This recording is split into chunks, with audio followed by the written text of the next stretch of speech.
All right, it's Friday here on the Morning Pit on youtube.com/Panther-Lair.com. I'm Chris Peak from Panther-Lair.com, getting you ready for the weekend, more specifically for the Blue Gold game tomorrow at Acrisure Stadium. 1 p.m. kickoff for the event. And it's going to be a whole lot different than it has been, for the past 8 years or so. Real quick, the things you need to do, of course, like this video and subscribe to our YouTube channel. youtube.com/Panther-Lair.com. It's where we post all of our videos from Panther-Lair.com, whether it's post-practice interviews or post-game press conferences or highlights from practice. We had a great video. I mean, not necessarily from the tour standpoint. I'm not going to say it was well filmed, but some pretty compelling matchups in one-on-one wide receiver DB drills, fade patterns in the end zone in yesterday's practice. We posted that video pretty quickly after practice because it was pretty interesting to see. It's the kind of stuff I want to see from practice, and so it was a good opportunity to watch that. You can see that on youtube.com/Panther-Lair.com, and of course these morning pit videos that we do every day of the week, Monday through Friday, our live Panther-Lair show like we did on Wednesday night. Every Wednesday night we do at 8:30 p.m. All of it's right here at youtube.com/Panther-Lair.com, and you don't want to miss any of that. So subscribe to our YouTube channel, and you can turn on notifications. You'll get alerts sent to your phone every time we post a new video right here at youtube.com/Panther-Lair.com. And then, of course, go check out the website Panther-Lair.com, Pittsburgh.rivals.com. I suspect the message boards at Panther-Lair.com are going to be buzzing tomorrow during and after the spring game. Everyone talking about what they saw. And the biggest thing that you're going to see is, hopefully, fingers crossed, a little bit better of a product, a little more compelling and entertaining product than basically you've gotten out of the last 8 years. Now, look, Pitt spring games have never been all that exciting. If it's not the format that's dooming it, it's the weather. But for the last 8 years, the format has had a lot to do with it. And I was thinking about, the GIF online, the meme, of Michael Scott from The Office slamming the desk and saying, "Thank you." Well, we had one of those moments yesterday as Pat Narduzzi was talking to the media after practice and talking about why they changed the format to the spring game, and saying that a big part of it was about keeping the offensive line together. Thank you. How many years have we been talking about this being a problem with the spring game? The background, the context here. Since Pat Narduzzi arrived, he brought along a tradition they had at Michigan State where they drafted the rosters for the spring game. And I mean, I've talked about this earlier this week. Just a real quick one in case you didn't, are not familiar or didn't catch it earlier this week. Narduzzi takes the two coordinators. The coordinators draft out the coaching staff. Coaching staff drafts out the seniors. Seniors draft out the rest of the team. They draft position by position until they've filled out the rosters and taken all the players. It's a great idea. It's a lot of fun. The event on Wednesday, they usually do it the Wednesday before the spring game. It's a lot of fun. It really is. On Saturday, it creates a crap product. I mean, and that's the reality of it. You get terrible matchups. You don't necessarily get ones versus ones, or as MJ Devonshire called it yesterday, good versus good. And the biggest impact, the biggest negative impact is on the offensive line, where you might have, realistically, you never end up with more than 3 starters on either team's offensive line. You usually end up with 3 first-team guys on one side and 2 first-team guys on the other, which means you're filling in those 3 and 2 with guys from the second and third teams. And you're putting them against, potentially a couple of first-team defensive line guys. And it's just a mess.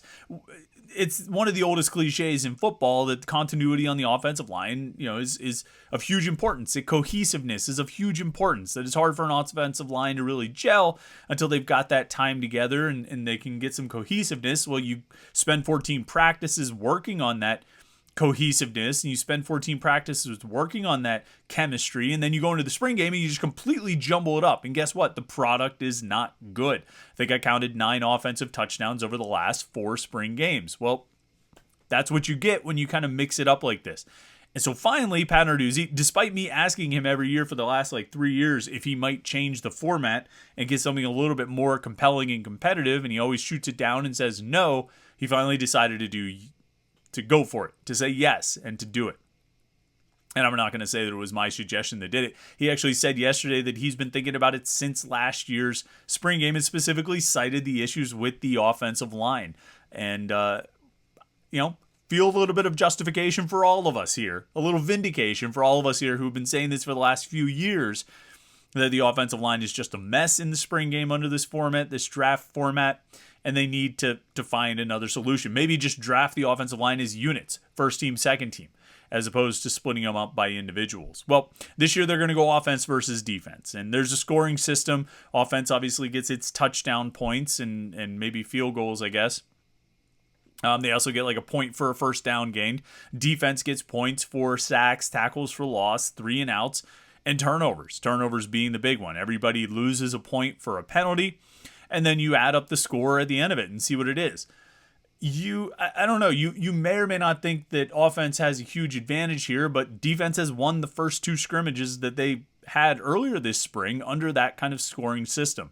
So it's not entirely an offense-based system, but where the defense has gotten the upper hand, and Pat Narduzzi has said this multiple times, and this will be the case again tomorrow, is when there are turnovers. If the offense turns the ball over, the defense gets a ton of points for it. Narduzzi said if there's a pick six or a scoop and score, it works out to 11 points. So I'm guessing you get 5 points for an interception or a fumble, maybe 4 points for an interception or a fumble, and then the 6 or 7 or however many for the touchdown, I guess if you get the extra point as well. So it's a huge swing. And Narduzzi pretty much said it yesterday. He said, look, if the offense doesn't turn the ball over, they'll win the scrimmage. Jake Cradle, when we talked to him yesterday, was pretty confident the offense is going to win the scrimmage. Dayon Hayes, for his part, was pretty confident that won't happen. It'll really come down to the turnovers. It's going to come down to whether the offense can protect the ball. If they can hold on and avoid fumbles and be, smart in their decision-making in the passing game and not throw any interceptions. So let's talk about what to look for in the game itself. That's the format. That's how it's going to be set up, and that's how the scoring's going to go. And Narduzzi said they'll put the scoring up on the scoreboard, so you'll have an idea of who's ahead, the offense or defense. But things to watch for. And, you start with the low-hanging fruit, because why not? The quarterbacks. Phil Dracovic, how does he look? Christian Veer, how does he look? Nate Yarnell and Ty Diefenbach, how do they look? And it probably goes in that order of importance. I think I don't know if every Pitt fan would say this, but the number one thing they need to see or want to see tomorrow is Phil Dracovic looking good. You won't be able to see the scramble part of his game because quarterbacks will have red jerseys. They'll be off limits, which keeps them healthy, but also prevents them from using any kind of ability to extend plays, which I think Dracovic has and Veer has as well, and Yarnell and Diefenbach too to some extent. But they're not going to be able to do that because when a defender gets close to the quarterback, Pat Narduzzi's blowing the whistle and it's a sack. So you won't have the entirety of Phil Dracovic's playbook or playmaking ability. You won't have anything close to the entirety of the playbook. But you won't have all of Phil Dracovic's skills on display. But you are going to get to see him drop back and throw the ball. And I think that's the number one attraction here. Because we all, and I've said this a million times, the last 2 years have laid it out in stark contrast how important that quarterback position is. It's something we always knew, but then when you really see it laid out like it was in 2021 when quarterback play was the reason they won the ACC championship, and 2022 when you can make a case that quarterback play was the reason they did not win the Coastal and advance to the ACC championship game for a second year in a row, when you see it laid out like that, it really drives the point home. How is Phil Dracovic going to do this year? It's anyone's guess, but you'll at least get to see some of his physical skills on display at Acrisure Stadium tomorrow. That's the number one thing I think any of us is looking for. I think the wide receivers are really, really interesting too, and maybe not in a good way. Look, if you've read some of the things I've written on Panther-Lair.com in the last few weeks during spring camp, even this week, 2 days before I put a video up of the receivers making some pretty good plays in one-on-ones, I wrote some pretty critical commentary on the wide receivers. It just doesn't strike me as a position group that is all that promising right now. And maybe put it another way, it doesn't strike me as a position group that's accomplished all that much, and they're going to have something to prove this season. The top 3 receivers on this team are transfers. 2 of them transferred in last year and 1 transferred in this year. It's Kanate Mumfield and Bub Means from a year ago, and Dejon Reynolds from Florida coming in this year. And then after that, you've got a walk-on has been one of the better receivers. And freshmen have been among the better receivers. That's not ideal. It's not to say it can't be good, but it's not ideal. And this whole situation at wide receiver is not ideal. And I'm not sure how exactly it's all going to play out. They're going to need some depth to step up, but I don't see a whole lot of depth at receiver right now. Not when the depth is, guys you're talking about like Lamar Seymour, who's a true freshman, or Izzy Polk is a true freshman who enrolled early. Those guys are some of the guys we're talking about for some of the top depth spots on this roster. Maybe Jake McConaughey, a walk-on, who's got great size and athleticism, but I mean, he's a walk-on. And that's not to say walk-ons can't become good players, but is that really who you want to be relying on? 2 more freshman receivers enrolling this summer. Do you really want to be counting on those guys? It's not to say they can't play, and it's not to say freshman receivers can't have success, but are those the guys you want to be relying on when you go into the season? Got to think that they'll go out and try and find another transfer receiver, but same question. Is that who you want to be relying on, a summer enrolling transfer wide receiver? It just doesn't seem like a great situation to me. Maybe everyone will feel better. Maybe I'll feel better about it. Maybe you'll feel better about it if they go out and have a really good spring game tomorrow. Maybe if you see some nice catches from Konate Mumfield. If you see Bub Means make a couple freak plays. If you see Dejon Reynolds look really solid and the freshmen Seymour and Polk. And maybe that sort of middle group of guys of Miles Alston and Addison Copeland and Che Wabuko. Maybe they do something that makes you say, okay, they might be able to play. Best case scenario, by like tomorrow afternoon or tomorrow evening, you're saying like, Peak, you're a moron. These guys are awesome.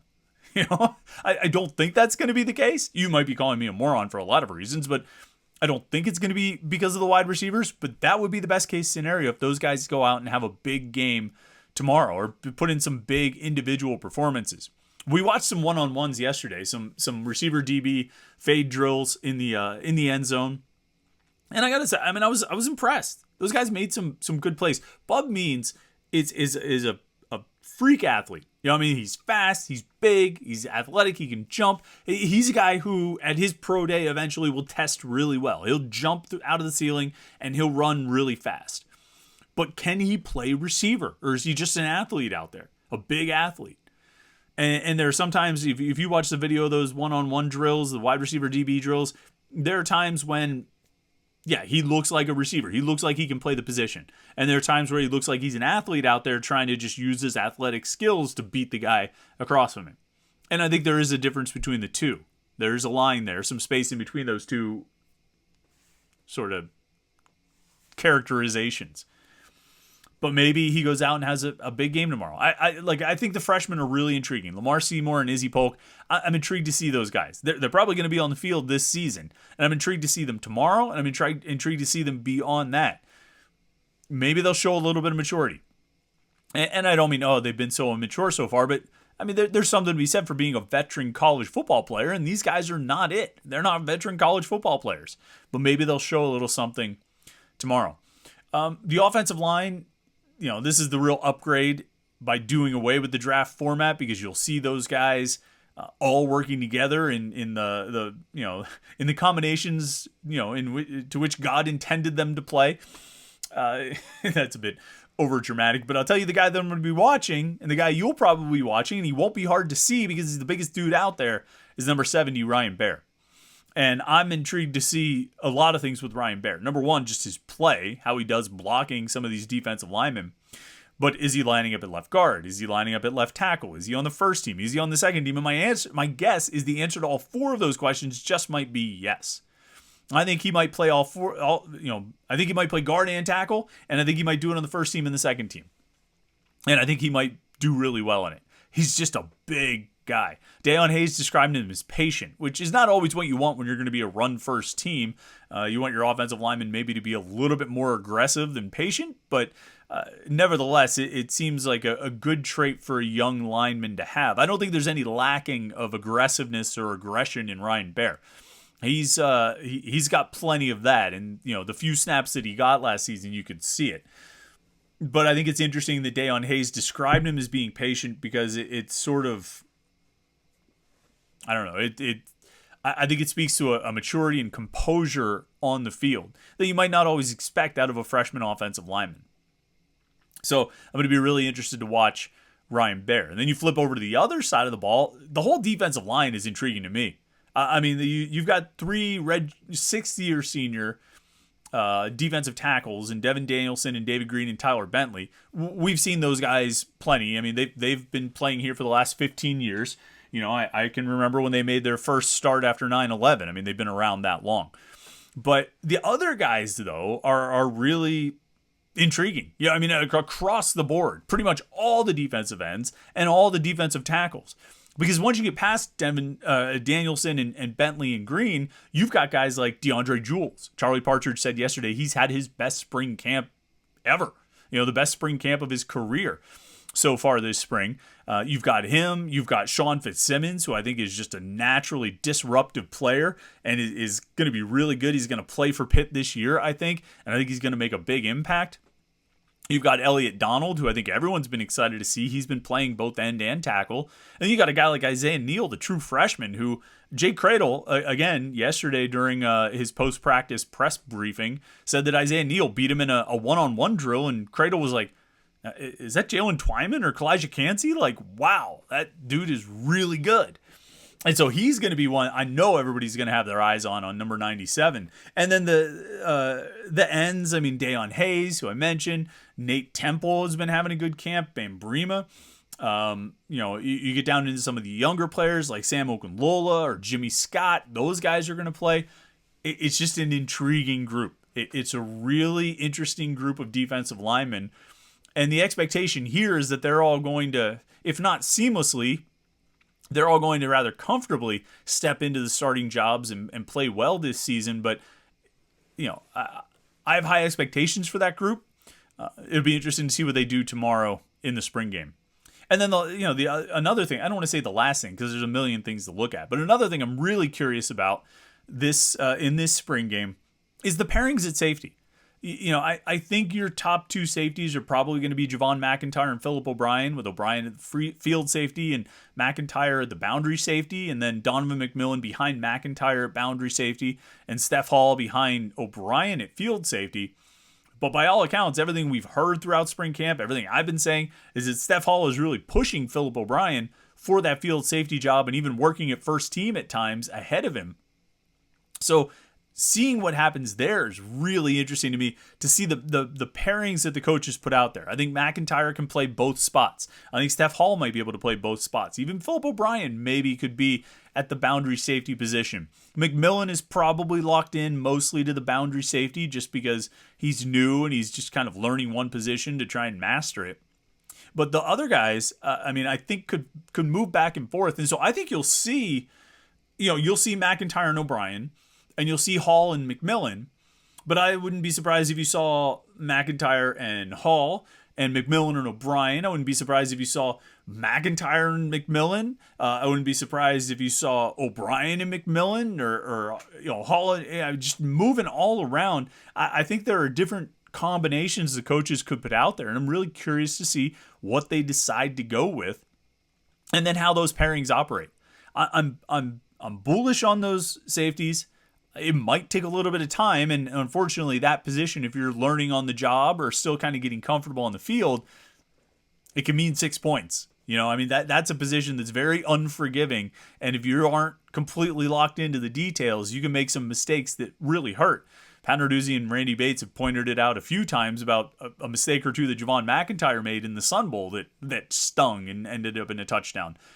And so, there's a lot of pressure on those safety positions, but like I say, I'm optimistic about the talent there, because then I think they've recruited those positions really, really well. And so I think those guys are going to be pretty good. So I think there's a lot to watch tomorrow. I think it's going to be a fun spring game. The format change should help.